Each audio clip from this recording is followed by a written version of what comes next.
வணக்கம் ஃப்ரெண்ட்ஸ். இன்றைக்கி நம்ம பார்க்க போகிறது டே 8ஓட மேத்ஸ் கிளாஸ் தான்ப்பா. ஏற்கனவே நம்ம 7 கிளாஸ் கொடுத்துருக்கோம். நம்ம சேனலில் ப்ளேலிஸ்ட்டில் இருக்குது, செக் பண்ணி பாருங்கள். இது போக உங்களுக்கு டெய்லி 5 கொஸ்டின் ஜிஎஸ் நம்ம அப்லோட் பண்ணிக்கிட்டே இருக்கோம்ப்பா. அதுவுமே நம்ம சேனலில் இருக்குது, பார்த்துக்கோங்க. நம்ம சண்டே வந்து நம்ம டெஸ்ட்டு கொடுத்துக்கிட்டு இருக்கோம். அது டெலகிராமில் உங்களுக்கு ஃப்ரீ பிடிஎஃபாக கொடுத்துருவோம். நீங்கள் டெஸ்ட் எழுத இன்ட்ரெஸ்ட் இருக்கிறவங்க நீங்கள் டெஸ்ட் எழுதி பார்த்துக்கோங்க. இப்போ வாங்க இன்னைக்குரிய கிளாஸ் என்ன அப்படின்னு பார்க்கலாம். இன்னைக்குரிய கிளாஸ் என்னன்னு பார்த்தீங்கன்னா simple interest and compound interest தான். இப்போ கேட்டிருக்க கொஸ்டின் என்ன அப்படின்னு பாருங்கள். ரூபாய் 15,000க்கு 6% ஆண்டு வட்டியில் ஆண்டுக்கு ஒரு முறை வட்டி கணக்கிடப்பட்டால் 2 ஆண்டுகளுக்கு கிடைக்கும் தனி வட்டிக்கும் கூட்டு வட்டிக்கும் இடையே உள்ள வித்தியாசம் என்ன அப்படின்னு கேட்டிருக்காங்க. இது சம்மி என்ன அப்படின்னு பார்த்தீங்கன்னா தனி வட்டி கூட்டு வட்டி ரெண்டையுமே சேர்த்து கேட்டிருக்காங்க. அது ரெண்டுக்கும் உள்ள வித்தியாசம் என்ன அப்படின்னு கேட்டிருக்காங்க. இது கொஸ்டின் என்னன்னு புரிஞ்சு அதை எழுத பாருங்க. அதை கொஸ்டின்ல என்ன கொடுத்துருக்காங்க அப்படிங்கிறத கண்ணில் பார்க்குற டேட்டாவெல்லாம் நீங்கள் எழுதிருங்க. அதுக்கப்புறமா நீங்கள் யோசனை பண்ணுங்கள். இப்போ என்ன கொடுத்துருக்காங்க? அசல் கொடுத்துருக்காங்க. அசல்னா என்னது? பி எவ்வளோ கொடுத்துருக்காங்க? 15,000 கொடுத்துருக்காங்க. ரேட் ஆஃப் இன்ட்ரெஸ்ட் கொடுத்துருக்காங்க. எவ்வளோ கொடுத்துருக்காங்க? 6% கொடுத்துருக்காங்க. அடுத்து காலம் கொடுத்துருக்காங்க. 2 வருஷம் கொடுத்துருக்காங்க.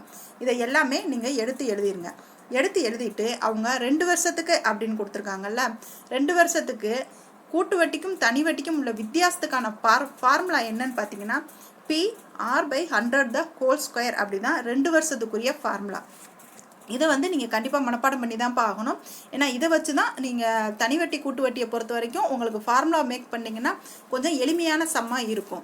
இப்போ இந்த ஃபார்முலாவில் அப்படியே போய் நம்ம PRN எல்லாம் போட்டோம் அப்படின்னா ஆட்டோமேட்டிக்காக நமக்கு ஆன்சர் வந்துடும். நமக்கு P அசல் எவ்வளோ கொடுத்துருந்தாங்க? 15,000 கொடுத்துருந்தாங்களா?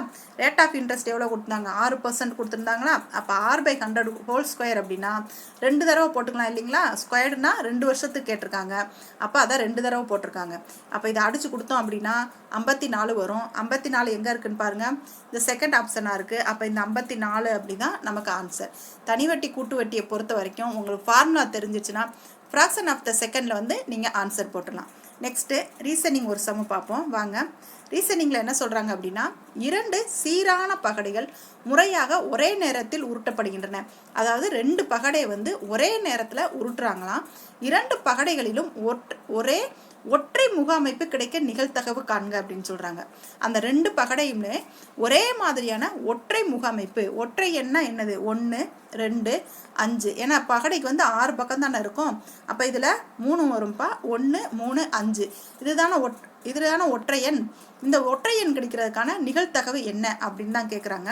இப்போ 2 பகடைகள் சீராக உருட்டுறதுன்னா நீங்கள் 1,1, 1,2 அப்படின்னு 1,6லேருந்து 6,6 வரைக்கும் நீங்கள் எழுதணும்.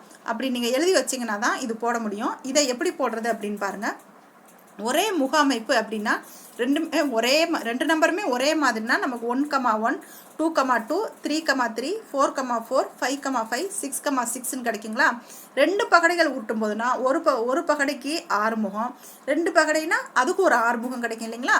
அப்போ 6 × 6 = 36 அப்படிங்கிறது தான் நீங்கள் கீழே போடணும். ஒரே முகாமைப்புனா அப்போ 6 முகம் இருக்கிறதுனால நமக்கு 6 கிடைக்கும் அப்படிங்களா? நமக்கு சம்பளம் என்ன கேட்டிருக்காங்கன்னு பாருங்கள். ஒற்றை முகாமைப்பு அப்படின்னு தானே கேட்டிருக்காங்க. அப்போ ஒற்றை முகாமைப்பு அப்படின்னு கேட்டிங்கன்னா இந்த இதில் நமக்கு 1, 3, 5 அப்படின்னு 3 தான் கிடைக்கும் இல்லைங்களா? அப்போ 3, 5, 36 அப்படின்னு போட்டுட்டு நீங்கள் இதை அடித்து கொடுத்தீங்கன்னா 1, 5, 12 அப்படின்னு அடித்து கொடுத்தீங்கன்னா அதுதான்ப்பா ஆன்சராக வரும். இந்த பகடை கணக்கு ரொம்ப ரொம்ப எளிமையான கணக்கு. புரிதல் இருந்துச்சு அப்படின்னா நம்ம ரொம்ப ஈஸியாக நம்ம போட்டுட்டு அடுத்த சம்முக்கு நம்ம போய்கிட்டே இருக்கலாம். அடுத்த தலைப்பு என்னன்னு அடுத்த வீடியோவில் பார்க்கலாம். தேங்க்யூ.